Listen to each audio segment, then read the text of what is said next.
Hello friends, જય માતાજી to all of you.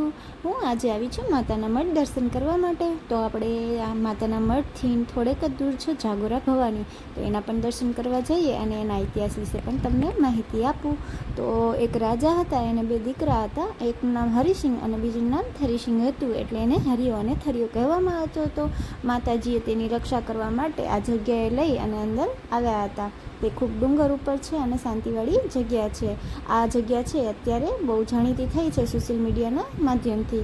પહેલાં આ જગ્યાને સુરક્ષિત ગણવામાં આવતી હતી, એટલે વાણિયા અહીંયા તપસ્યા કરવા, પોતાની અંદરની જે શક્તિઓ છે તેને જાગૃત કરવા માટે આવતા હતા. એટલે અહીંયા કને જે આપણે નામ સાંભળીએ છીએ કે જાગોરા ભવાની તરીકે આશાપુરામાં ઓળખાય છે. પહેલાં અહીંયા પગથિયા ન હતા, પરંતુ હવે અહીંયા સિમેન્ટના પગથિયા કરી નાખવામાં આવ્યા છે. ચલો, ગુફાએ પહોંચી ગયા છીએ, તો આપણે અંદર જઈશું. તો બે પથ્થરની શિલા વચ્ચે આશાપુરામાં છે, તો આપણે માતાજીના દર્શન કરીએ. અને તમારી જે પણ ઈચ્છા હોય માં આશાપુરા પૂરી કરશે, કારણ કે એમનું નામ જ છે આશાપુરામાં. તો આપણે માતાજીને માથું નમાવીએ અને માતાજીને પ્રાર્થના કરીએ કે દરેક વ્યક્તિ ખુશ અને સુખી, સ્વસ્થ અને તંદુરસ્ત રહે. પછી હું તમને આની વાત કરું તો અહીંયા કને લોકો નવરાત્રિ દરમિયાન તપસ્યા કરવા માટે આવે છે.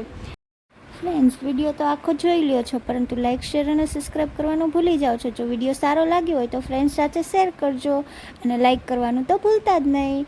તો bye bye to all of you. મારા વિડીયોને આગળ વધારજો.